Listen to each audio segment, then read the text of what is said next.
I'm a big critic of. I mean, I don't talk about it a lot, but I'm very ardent critic of intellectual property. You know, I don't think that it's real property. I mean, you have to work with what you have if that's the system we have, but I think it should be overall gotten rid of. And I think a lot of the destruction of local communities and togetherness came about because of copyrights, you know, right. Like think about Mickey Mouse. He's still copyrighted, you know, 100 right. years or whatever. It's actually up for expiration. It was before Disney had to lobby to get it extended, right. but it's up for another expiration again, which if it doesn't get renewed, basically everybody can use Mickey Mouse in different versions and different stories. So Shannon, you could do your dream and make your Girardi and Mickey Mouse documentary, right? With Mickey Mouse as the character in film, you know, cartoon Girardi and expose using Mickey Mouse. We can do that soon, right? I'm just teasing, cool. but the thing is like, think about how much copywriting has controlled and sucked up, right, everything into the TV in Hollywood, right? LA and New York, right? Because your music, if you didn't have copyrights, artists would make their monies by performing. Right. You know, that would be the primary. They would be traveling around and it'd be more of a regionalized music industry, which we still have to some degree.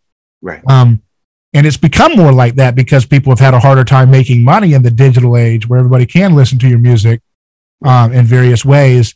Artists and indie and regional stuff has started to kind of percolate a little bit again.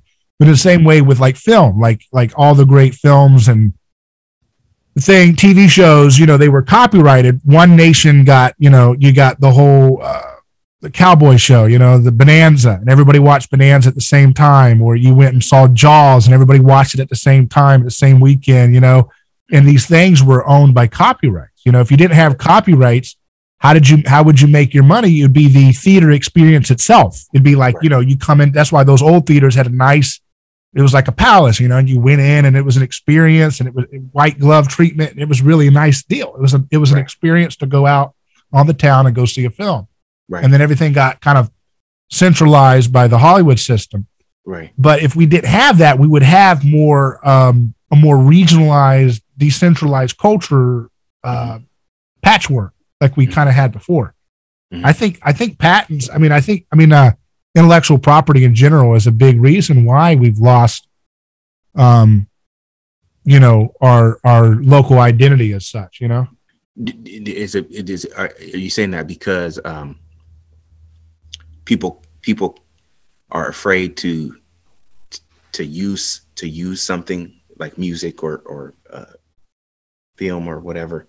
Well, yeah, it's just that they wouldn't, like Hollywood and TV companies wouldn't have the power they have. Yeah. To capture our culture making apparatus and centralize it without having competition, without having people like artificially you know, you're not allowed to steal their stuff or play their stuff. Right. I don't think it's theft in the true sense of I think you should obey the laws as they are written, but in theory, it's not really property. Right. You know, because property is something tangible that you can actually like if I go dun dun dun dun and you go dun dun dun dun, like I didn't stop you. I can't stop you from intellectually mimetically imitating something that I came up with as an idea. If I draw Mickey Mouse on a paper and you're in the same class as me and you're like, no, I can draw that just exactly like and do a little different thing with it. You can't, it's not really truly property. Right. And so the government artificially calls it property to protect artists and stuff, but it ends up becoming this machine that helps to centralize culture into this imperial, rootless, everybody watches Star Wars, because those machines have so much power. Right. Whereas we would still have films and arts and things like that, but it would be way more regionalized and localized, I think, in its development without copyright centralizing power under a few corporations. Right, and I think that makes sense. It makes sense. So let me try to graft onto that. I think the result of that, right, that kind of centralization or, you know, having that intellectual property, what happens is that then people who want to continue on with something like Star Wars, they have to do it in a way that the company is pleased with that. Yeah.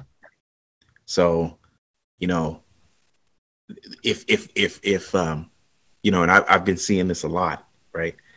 If correct me if I'm wrong, but then the result of that, right? If Star Wars doesn't do something that, or the creators of a new series within Star Wars doesn't do something that the company likes, then it won't get put out, right? So, for instance, you know, if they don't include transgender, or they don't include whatever it is, then it's like, oh, well, you know, we ain't gonna pay you for that. You got to, you know, it's got to be inclusionary of all these different people or something like that, you know. And I'm like, well, that, first of all, I don't remember Star Wars previously being like that, you know. I don't remember Star Trek being like that. And I'm you know, I'm a fan of, you know, Star Wars and Star Trek. So, you know, just seeing some of these new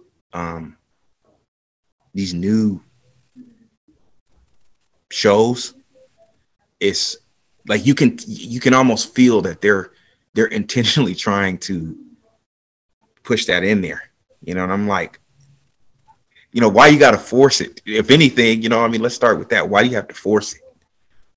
You know, I mean, people, we got it, man. We get it. We got it now. All right, you got your thing. You want to, and it's got to be patronizing too. How, you know, they tokenize everybody, you know.